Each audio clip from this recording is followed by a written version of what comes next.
You're listening to the AFTERBUZZ TV Network, now the largest new media platform on the web, and your #1 source for after-show entertainment. Very good, Keith Johnson. From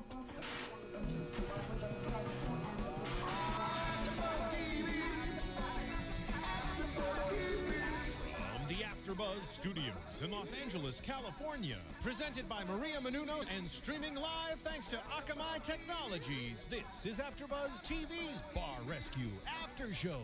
We'll break down tonight's episode and get you all the latest news and gossip.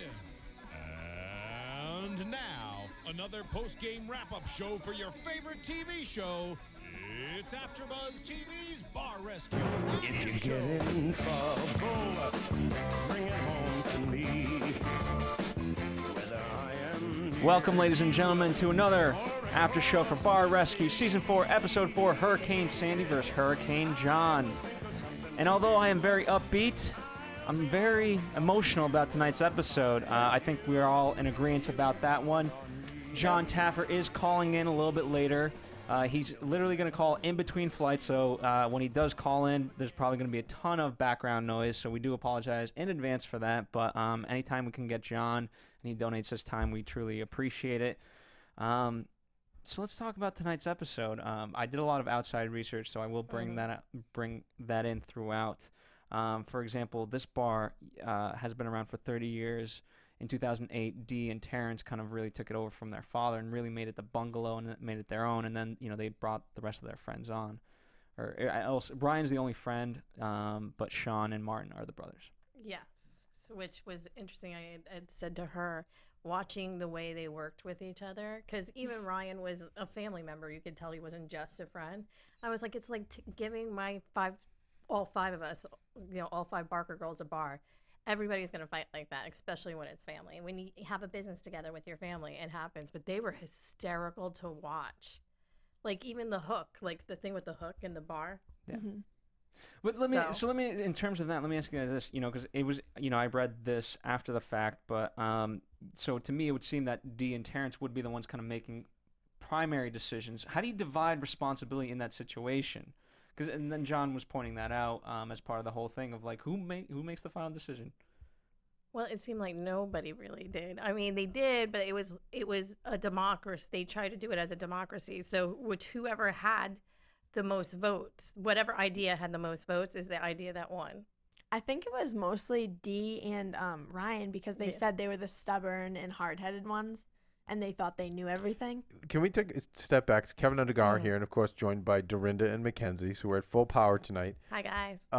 But just taking a step back, why I loved this episode for so many reasons. I knew I was going to love it, because who better to throw into such a grand crisis than Jon Taffer? Because I've always said he's so much more than a guy that fixes bars, and to see him have to take on Hurricane Sandy, I can't think of anyone better. I also credit the producers for, again, giving us another curve, which is the fact, and I think, Phil, you had seen the note. It was, well, by John's own admission, it was dealing with bar owners who were winners, not losers. So this was not a losing or failed bar. This was a successful bar that was struck by the tragedy of Sandy. And so it was fun. It was fun for me to see somebody that that deserved it even more, to me, because they played by the rules. They did things right. They had a successful bar, and you know, they just got crushed by Sandy like so many other people did. To add to that, John also says, you know, Governor Christie, you know, there's so much media attention about the Jersey Shore, but not about Rockaway. And that's one of the reasons why John wanted to do this, was to bring that media attention to this location. Which is true, because Rockaway and Long Beach, I think it's Long Beach, Long Island City, was destroyed to such a point where it was devastation. I had a friend of mine who decided he was going to stay when they told him to leave, and he said within 24 hours. It was the stupidest move he ever did, because the building he was in was within 24 hours condemned, and then he was on the 3rd floor and the water was already up to the 3rd floor. So that area was just demolished, along with a lot of other places on the Jersey Shore. But it was something to see. I mean, I was home in December and I got to see a lot of it, and it was just something. I've never seen anything like that in my life, just to see. So for Jon to go in there and to take a bar for what they had already spent, $250,000, it didn't even look like they had spent $250,000. And to go in and to redo it was just an amazing feat to its own self. But wasn't it nice to see it done not for a guy who's got 100,000 cockroaches in his bar and doesn't pay his people, or a lady trying to play pirates and live? I mean, how nice was it to see it for, you know, people that were really hardworking, that had, you know, worked hard all these generations to have a successful business, and, you know, just like a lot of people, unjustly struck down by this storm that, you know, from people that are there in New York, from what they say, it was far worse than even the media portrayed it. It was far more devastating, and still is. Still, there's areas that are still just decimated. So it was nice to see Jon's superpowers given to people like that. Yes, that was definitely my favorite part of the whole episode, just the fact that it was for people that were deserving of it. And, you know, they put so much money into it, and they actually, you know, deserved it. They had lost it tragically, and that's sad, but they had a miracle happen, which was Jon, so that's great. It was nice to see. And by the way, and, you know, we'll talk about the ending, but you know, in the ending, will you see how, now, guys, that's how here I go, I'm getting on my soapbox, but that's how successful people view Jon. It's tears, it's thank you so much, and the thanks just kept going on and on and on, and all the press and research we've done today, same thing. That's the difference between someone who's successful, who's like, wow, this guy's coming in with all his power and his resources and gifting it to us. And as anyone should react to anyone giving them a gift, you would be thankful and appreciative. And that's the difference between them and some of the other vampires we've seen, who, although I love because they're very entertaining, that it usually also infuriates me. So anyway, I think before we talk about everything else going forward, we're not dealing with a bar of losers or people who've made poor decisions, or you know, have been victimized by really their own choices. These are people like you and I that just had to deal with a really bad tragedy that affected everybody. Yeah. You know. And, you know, again, so a lot of interesting things about tonight's episode. The recon really wasn't about, okay, recon's always about assessing the situation, but it wasn't what's wrong with the people, it's what the hell's wrong with this bar. And that just list kept going on. And our expert, Sal, I liked him. Oh, I like Sal a lot. He's, you know, the good old, you know, East Coast tri-state boy. I love how they said, even in the beginning, that he was so good under pressure, and that was his specialty, and which was perfect, and that's why they brought him in. Well, you know, not to get too far ahead, what made they built him up so much in the beginning, and then later on, he's just finding out everything that's more and more wrong with the bar. It's like, this is going to set us back. This is going to set us back. And so, but just even from the recon, everything, you know, they go into the kitchen, and it's like, the water was up to where? Yeah, it was 7. I think they said 7 feet. 7 feet. They're lucky they still had something standing, because I do know of a bar that did. There's footage. You can see the bar just get wiped in to the ocean. And plus, water damage is the worst. Yeah. The worst. Gets into wood rots out, termites. It's the worst. Yeah, it's just crazy. And they said the bolts just split in half. They said the water, because of the surge, the bolts just split in half. Yeah. I can't, like I said, can't even believe there was still something standing, because it was right on the water. Yeah. No, this wasn't really part of the episode, but let me ask you this. As they were, you know, just from the brothers, as they were kind of reconstructing this, you know, did they have the notion of, you know what, let's do this better, or was it like, let's just recreate what we had? And I think it was more, let's recreate what we had. Definitely. Yeah, because what they had worked. I don't think they saw anything else more than, let's just get back to what we had. We want that magic back, and not all is lost. Yeah. Which is understandable, because it is still, but it was a successful bar. Why fix something if it wasn't broken in the beginning, as far as like the technique and everything that they did. Now, going back to the actual fixes, I started writing them down, and then eventually the list got so... And I believe we have Jon Taffer. I'm here. Hello, John. Hi, John. Hey, John. Hey, Phil. Hey, guys. Hey, Kev. How are you? All right. Yeah, an amazing episode. We all cried in the screening room watching it. It was beautiful. Thank you, guys. It was a very different bar rescue, wasn't it? Yeah, it was. It was so nice to see, as I was saying, people who are winners and who are successful and, just had tragedy, and to see someone who deserved it. And you could tell by how they reacted at the end. That's how a successful person reacts to something being gifted to them. Yeah, it's true. They were great guys. 5 really classic Irish New York brothers. And, heck, I heard from them yesterday. I hear from them all the time. I feel like the 6th brother, to tell you the truth, Kevin. They're a great bunch of guys. Oh, that's awesome. You could tell the way they reacted, at the end. And by the way, where's the memento they gave you, John? It's hanging on a wall in my office, Kevin. Wow. Very proudly. I know. And, I look at it every day. It means a lot to me. People don't realize when somebody takes the time to do that for me, that means the world, Kevin. I know. I can tell. It speaks from their heart.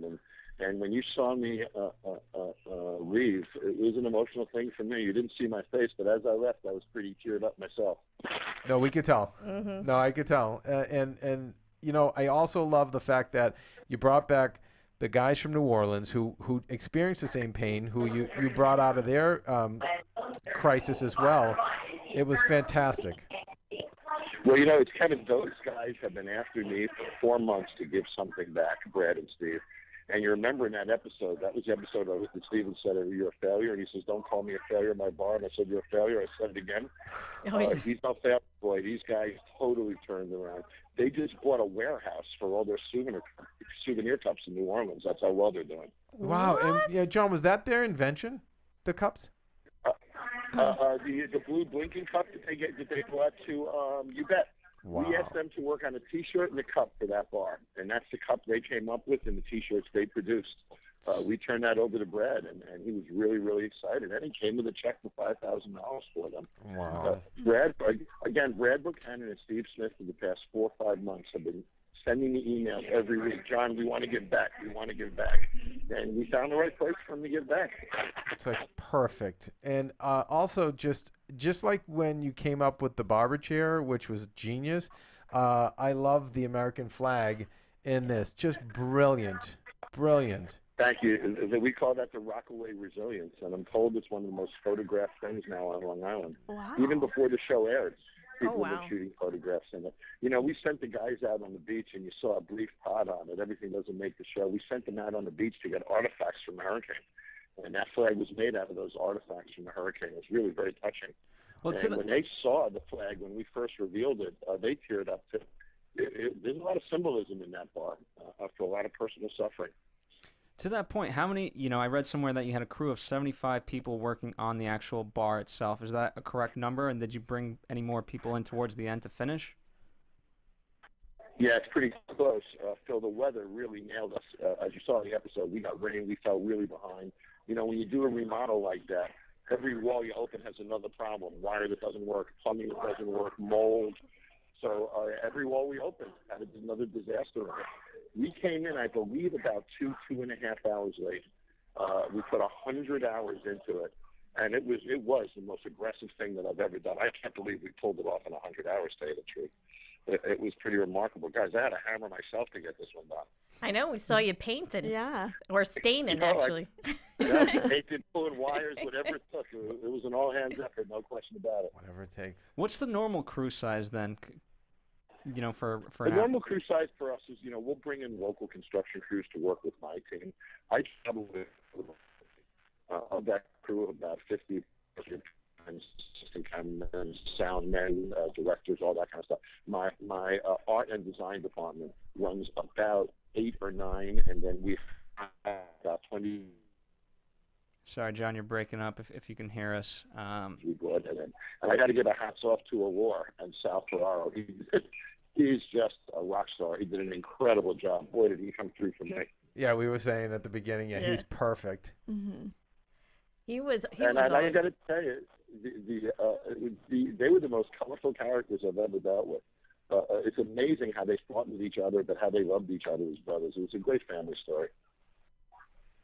What, these guys are pointing, the girls are pointing to each other. What? You can ask, don't Because be we afraid. were laughing the whole time. They were funny when they were talking to each other and everything. They even said in the beginning, before Jon had even got there, or right when he got there, they said, well, he can name it Jon Taffer's if he wants. Like, we don't even care. Again, that's how winners talk. Exactly. I like the line where Terrence said to Dee, he can change the name. He can call it Jon Taffer if he wants. Dee Shuka said, no, he doesn't do this right. He'll be out in Jamaica Bay.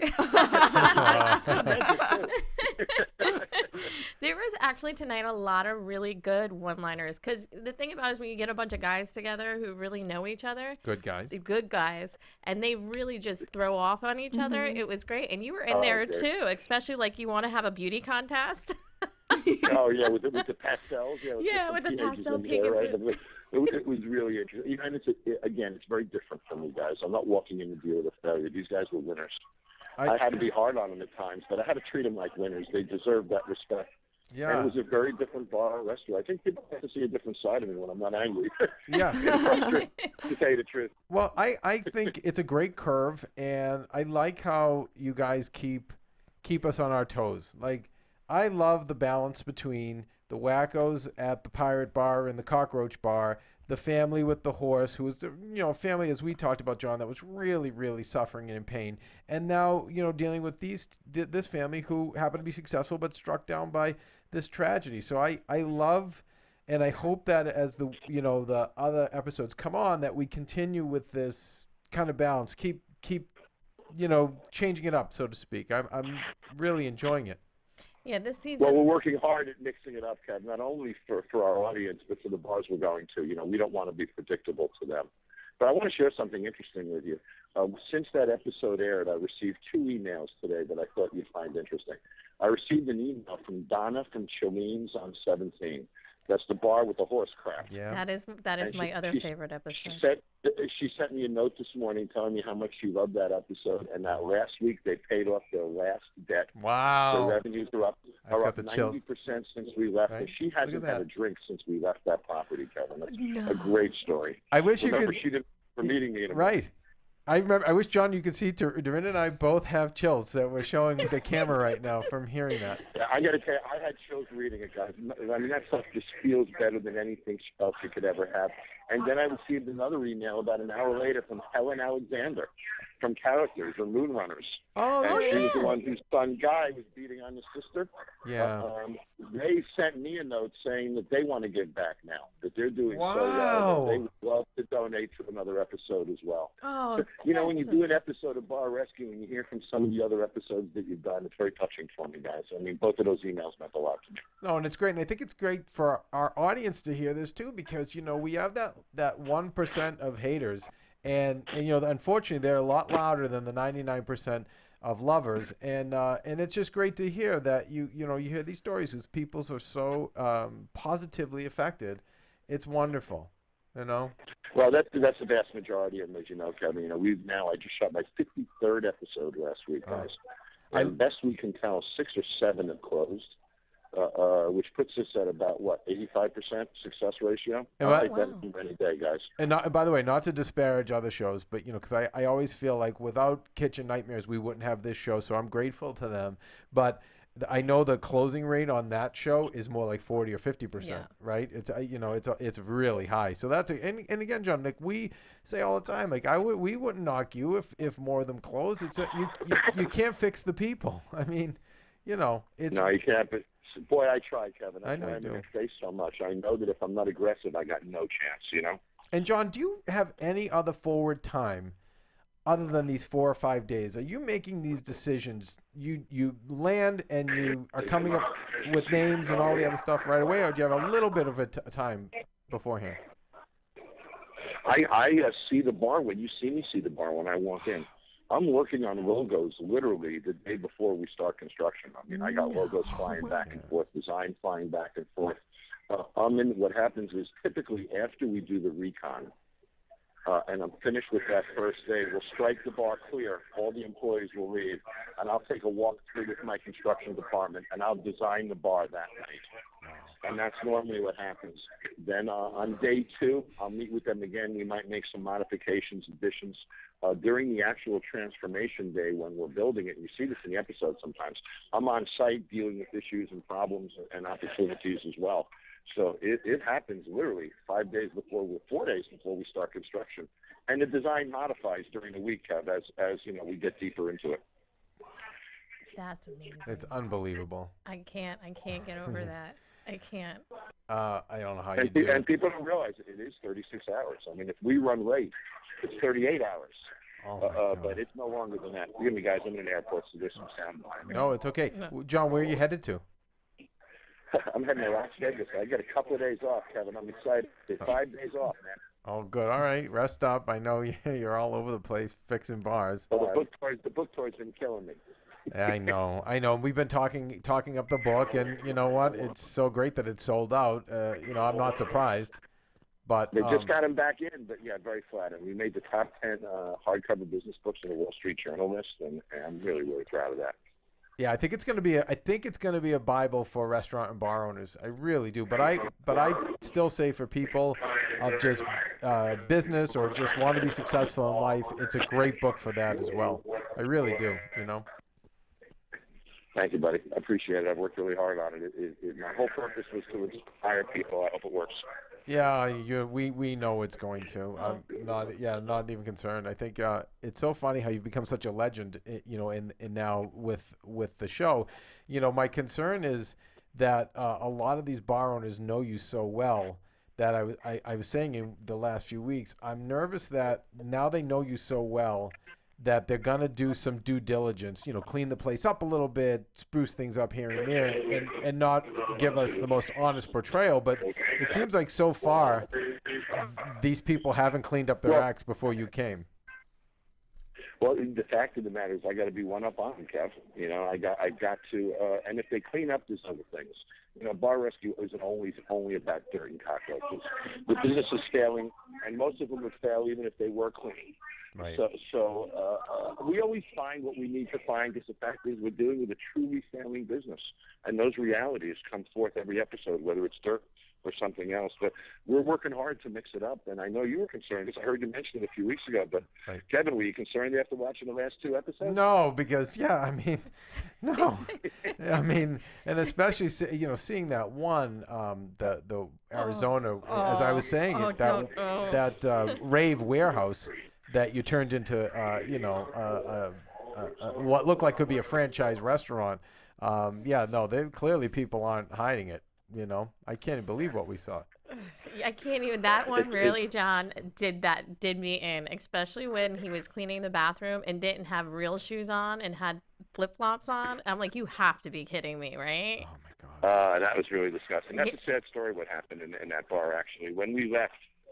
The city came in to do a whole bunch of inspections, and we didn't do anything that requires inspections. We don't typically move electrical boxes and things like that because we can't get permits.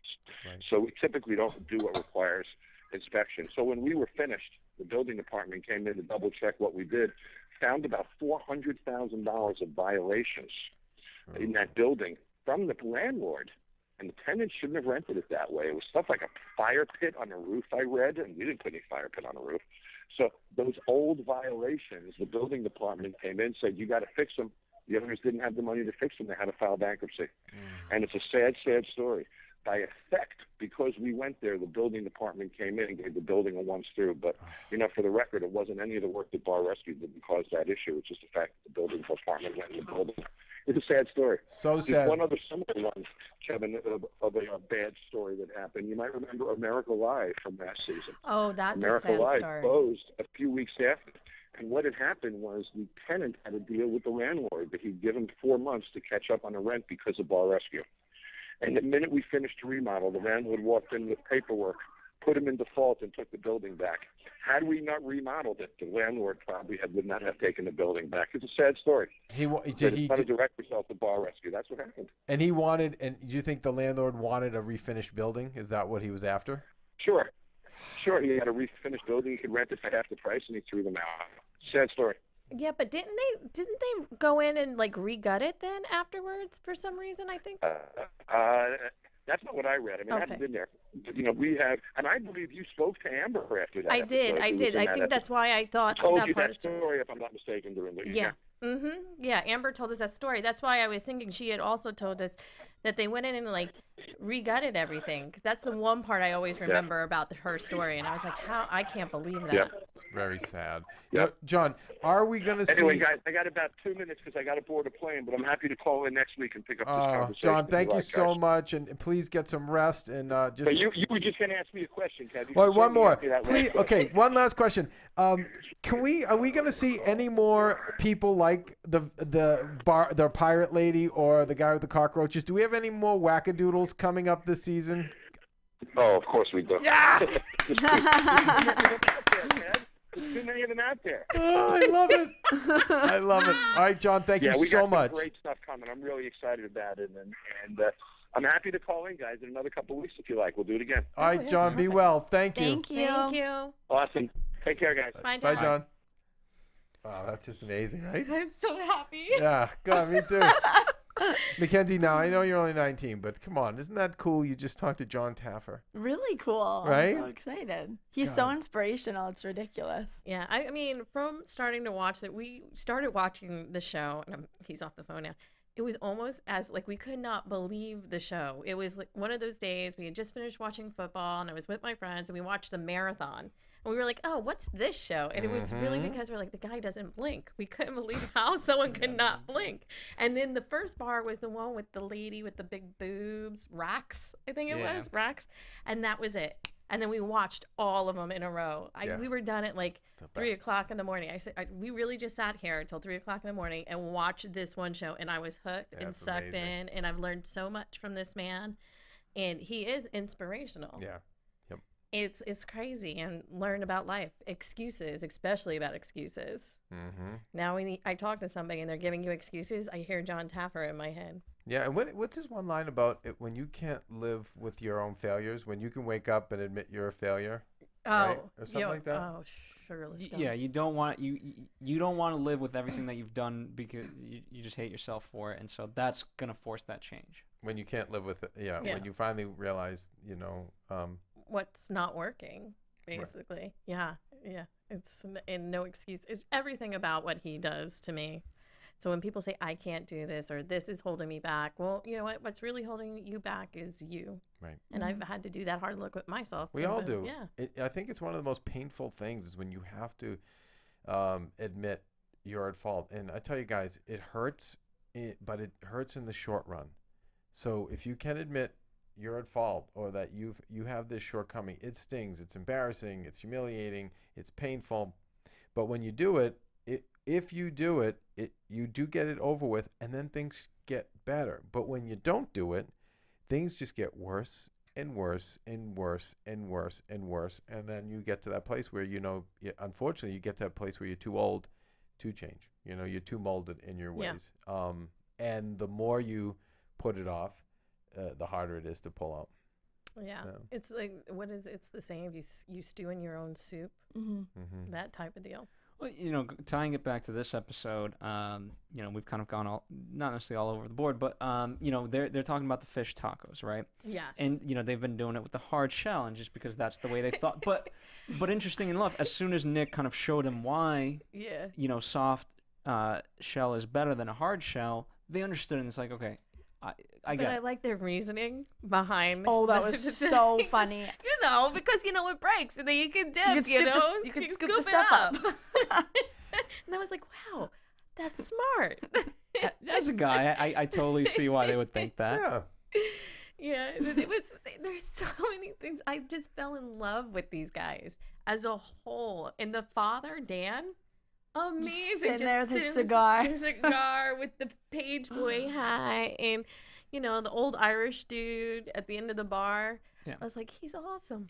But again, it just shows they weren't that resilient to the ideas, right? No. Again, going back to Nick, he said, their food's not bad. It just needs some presentation. It needs color. And then, I learned about the 3 colors. Yes. That was awesome. For Yeah, me the to fish sandwich looked awesome. Oh, yeah, that burger. Yeah. The both of us We're like, our mouths are watering. Every time I see this show, I just want to eat a lot, and then I want to party. I saw those blue cups, and I saw them flickering, and I keep saying to myself, why have I been such a workaholic my whole life? I want to get Literally out there. said that. Yeah, he's like, why am I doing this? I want to be at that bar. I want to be there drinking with them. You know, like it just, he makes it look so fun. He makes these bars so enticing. I mean, we've all talked about wanting a road trip, and every time, my girlfriend sees it, she says the same thing, like, oh my God, I want to be there. Why don't we go to bars more? Let's go drink. Like, we loved the what was that drink with the blackberries? Oh, not the brothers drink. Oh, and the whiskey eye. one too. the black eye. Oh, so it just looked. Okay, I hate saying it because I'm a straight alcohol type girl. I'm not an alcoholic, but like if I'm gonna do, you do it right. And this looked amazing. It didn't look girly. It still looked like this is gonna be good, but it's not gonna be so girly that because they said it could could make fun of you. It could be for male or female. Exactly. Like that's what it would go and the for. guys liked it. They loved it. It Yeah. it looked so good, and they were right. They said just sitting on the deck with the sun going down. yeah, right? Like, Let's it was go. just perfect. Why are we here, Phil? Get us out of here. Phil. Let's go. I don't know. Like, need that to- sounds so fun. Yeah. You know what we need to do in the next episode that Drink. Chef Nick, besides drinking, that Chef Nick is on the show. We need to get him to come in because he lives in Los Angeles. Okay. And so does Brendan Collins because he actually owns Waterloo and City right in Culver City. Wow. So that would be something to do. Maybe That'd do a be little fun. road trip over there. Now, going back to, about the drinks and things like that, we've never had a stress test off-site. No. Okay. Wait. No, off-site. Yeah, they had to go off-site. Oh, yeah. I mean, no, I'm talking about, did they do it? No, J.A. Murphy's, they did it that, and then they shut the place down after that. Okay. Yeah. Offs. You're right. You're right. Yeah, Phil. but Don't I try to disprove me. I Yeah, but know, I but I like the fact she's a super fan. She knows what's up. Okay, so with that, and I'll go to you, Dorinda, because I've frequented bars, but I don't know behind the bar. When you go to a brand new place, there's in wrestling it's called ring rust, meaning you haven't done something in a while. So to go to a brand new place that's not yours, how do you? How much of it is like, wow, this is just a new place? How much of it can you attest to? Wow, these are things that we got to work on. You just lost your mic, Phil. Do it again. Marissa's trying to cut my voice off. She No, doesn't you're like good. what I'm saying. Okay. She's done with you. She is. Well, I will say, like, the first time behind any bar, there's always going to be like, where is everything? You either set the bar up, you walk in and you set the bar up to what you know, or you have to assess the situation. And it really is in the beginning, when you step behind a bar, it depends on how good of a bartender you are, on how many moments it's going to take you to get that going. And you have to remember that this staff hadn't been behind a bar or in a restaurant in 8 months, 6 to 8 months.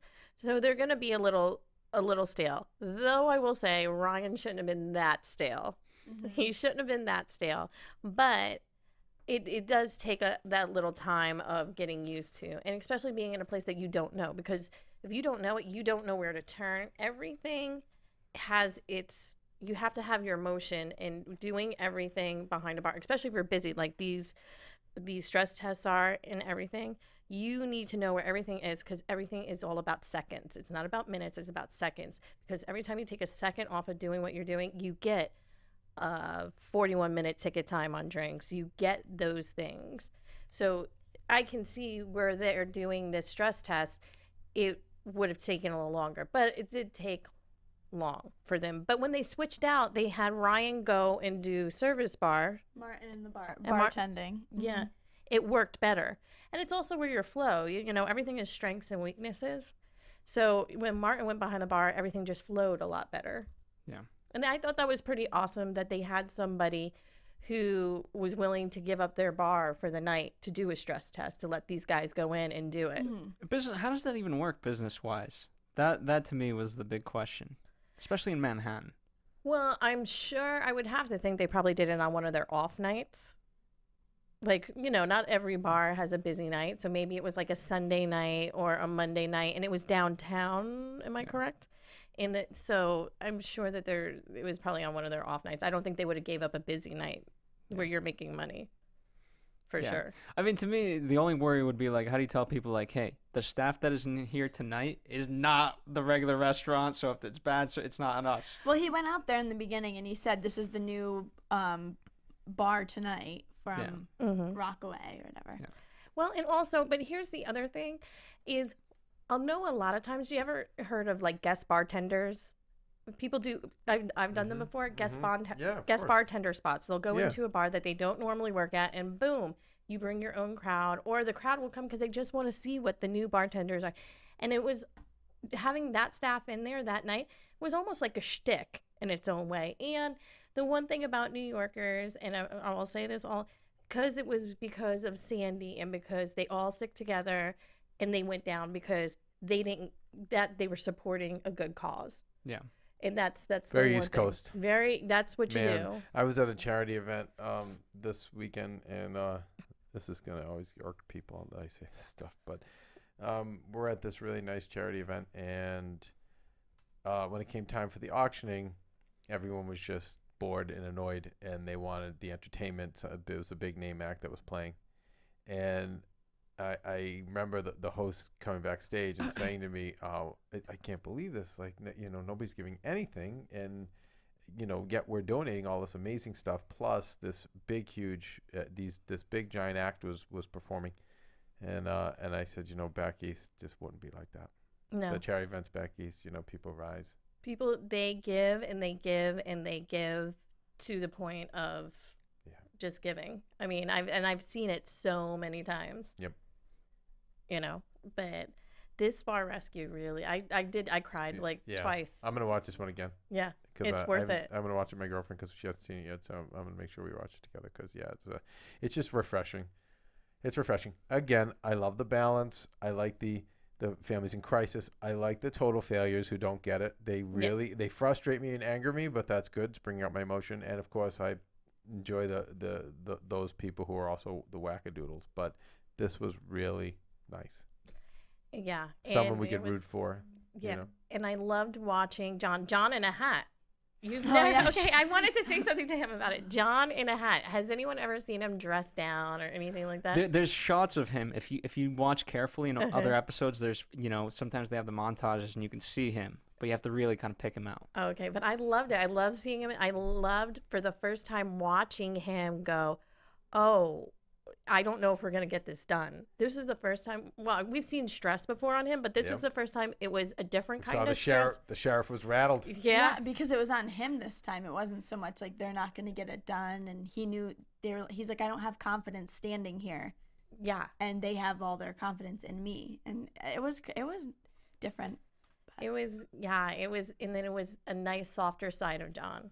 Mm-hmm. Which, I mean, we do get to see that, but this whole episode was the soft side of John, and you got to see, New York is his home at the end of the day. That's his home, and he saw something that needed to be done. There was also, they didn't deserve a beating, and there was no time for beating. No. There was literally no time for it because it was that big of a chore. It was like, okay, these guys know what to do. They've been in the bar business forever. They have been successful, so let's focus on what needs to be fixed. Which wasn't necessarily them. What needed to be fixed was actually physically the bar. Yeah. And so, all his energy had to go there. And I liked it because that was the challenge. Because a lot of times it's the people that are the challenge. Most of the time it's the people. But I liked it because the bar was the challenge, which was great. I agree. So to that point, what do we think of the remodel? It was amazing. Loved it. The blues and the navy blue and the reds and the whites, it just all came together so nicely. I think we needed more pastels. Really? Because I like the nautical part of it. I liked it. It was nice. It was. But it was great, and it reminded me, well, not reminded me, it is like those bars you go, we've all been to the East Coast summer bars, because all those bars thrive and they have that theme. And I have to say, this season I love the new renovations that they're doing. They're really hitting the mark this time. I was just noting in our studio, so I'm glad that McKenzie's here, who works here, and Phil, who works here, and Marissa, who works here in the booth. I just want to make note that I've made note to turn them off. These other lights are on. You guys failed the stress test. See these lights here? Those are not the right for all temperature fans, of light. I wish we had me saying, "Hey, before we start the show, can we turn those off?" So now what happens, Phil? Now you know what I do? Okay, these are getting dismantled. See, I'm going to unscrew these bulbs, and now it'll know. So now they can make all the mistakes they want, but these 3 bulbs will now get unscrewed, and you know what? We won't. Thank you, staff. We will not have a problem you. anymore. Now I see colors. Yeah, Because right? I look straight into the Exactly. light. Okay, so continue with the show because it's just gonna annoy me too much to do this. Go ahead. This is what I love when the show turns me into a failure. Thank you, staff. Oh my God! No, Dorinda, defend me because I said turn those off. Okay, he did say that. I will say that about Phil. Phil did say turn the lights off. We can get back to Oh the Yeah. show. my God! All right, No more colors. renovations. We've renovated our studio now with the lights off. By the way, I really do love this studio. This new studio, I don't know if if you're listening on iTunes, you can't see. They just built this new studio. We call it Studio C, and it's amazing. It's gorgeous. It is just, kudos. You know So what go and sucks? check out the The video. finest designers came in, top of the line. I wish we could be like John and say like, I went to blank blank blank who did this and blank blank blank. But that's not true. Here's the thing that really sucks is I think we could do better. Then this? I think there's But listen, but you know there's something? every time I Do look, you know that something? we could do Bottom better. line is you could do better because you can always do better. That's how you need to always push yourself. The Japanese philosophy of Kaizen, it's continuous to be in the state of continuous improvement. Toyota does this. That's why they're very, very successful.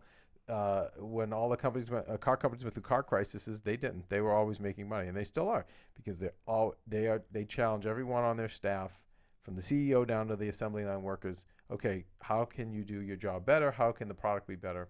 So yes, of course it can But be better. what I love, I think we've shared this before, but for those of you who are new or have forgotten, they go to the point that they'll give it away.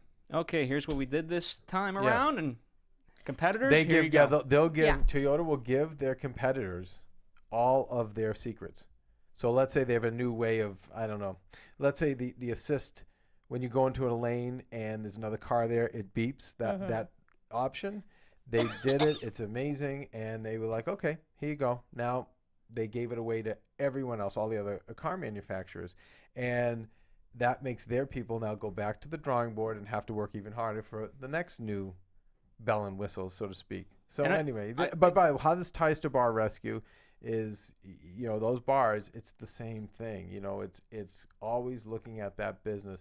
How do we improve? How do we make it better? I look at McDonald's and I see more McDonald's being knocked down. I'm like, why are you knocking down that building? It's fine. It's what McDonald's doesn't make money.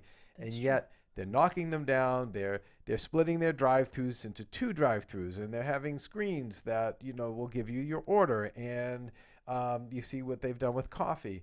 And then you go to Taco Bell's, another franchise, doing the same thing. It has the screens, and when you go in, you even look at the paint at Taco Bell's now. It's much different. Notice the photos they're using to display their menu items because they're showing a healthier flair. They have a picture of a chef.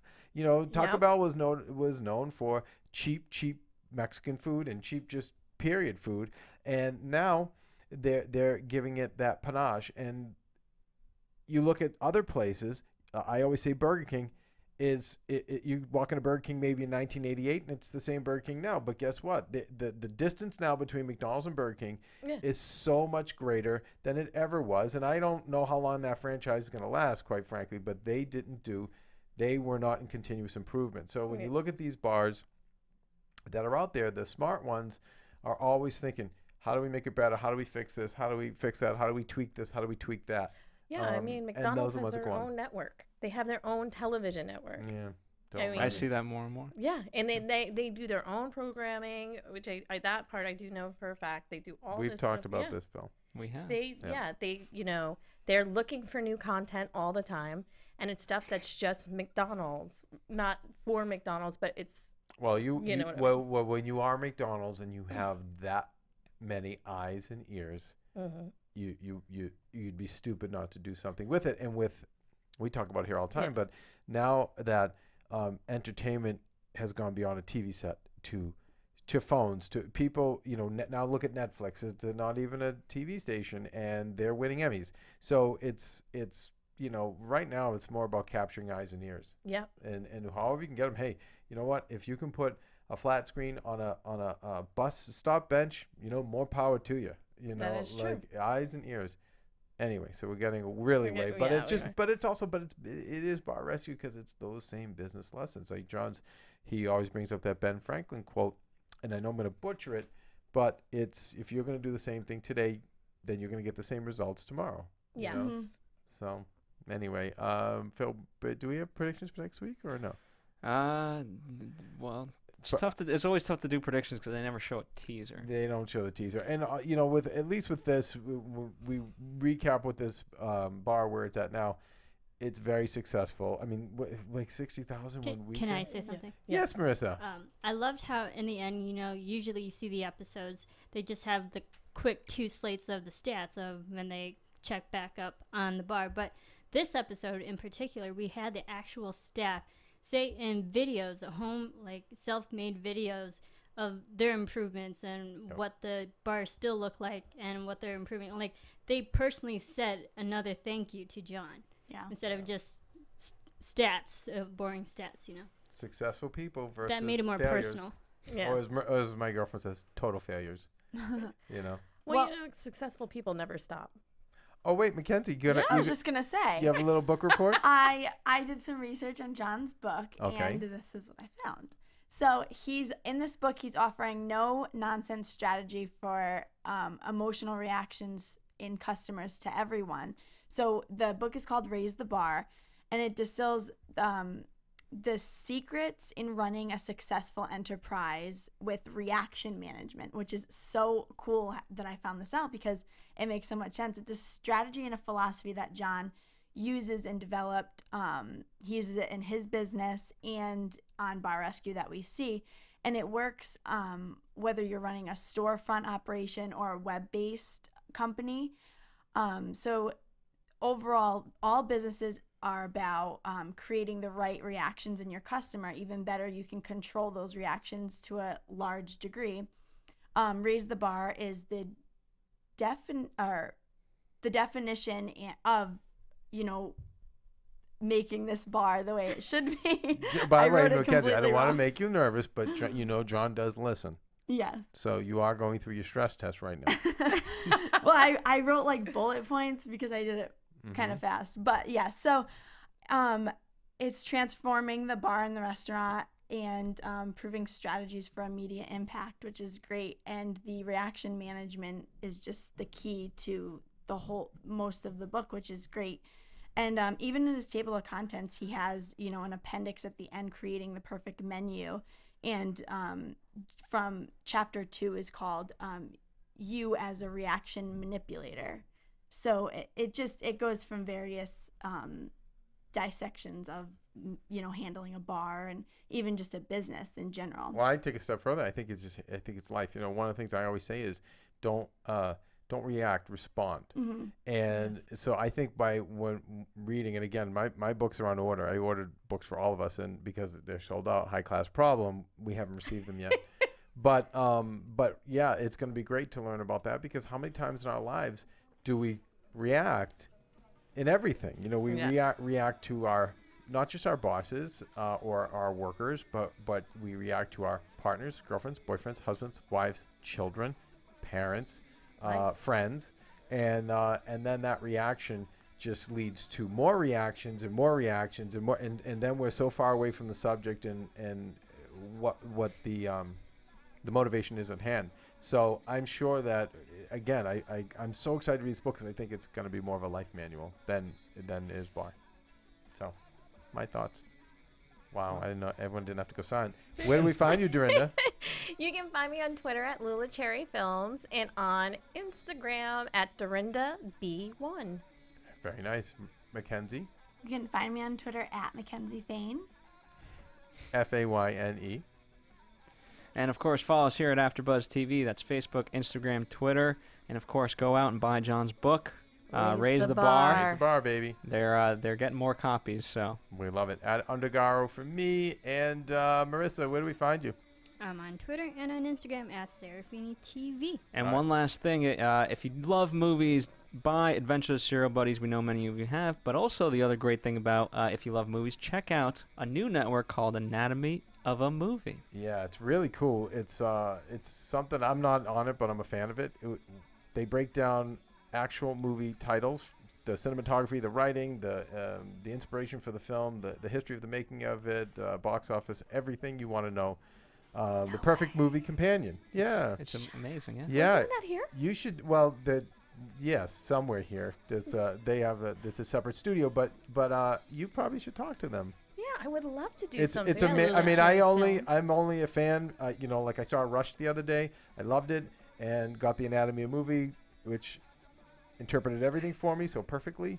And what was the other? Captain Phillips, I thought was great. Captain Phillips. Ooh, I want to see that. Well, and then so you can check out the anatomyofmovie.com after show. Or That's episode, not after show. Sorry. Thank you guys for listening. We'll be back next week. Bye, guys. From executive producers Maria Menounos, Keven Undergaro, Phil Svitek, and the entire AfterBuzz TV staff, we would like to thank you for listening to the AfterBuzz TV network. To watch or listen to other after shows and post comments or questions, be sure to visit AfterBuzzTV.com. I'm Sir Richard Wentworth, and this has been a presentation of AfterBuzz TV. One-eyed Pete. The views expressed herein are those of the hosts only and do not necessarily reflect the views of AfterBuzz TV or its owners or principals.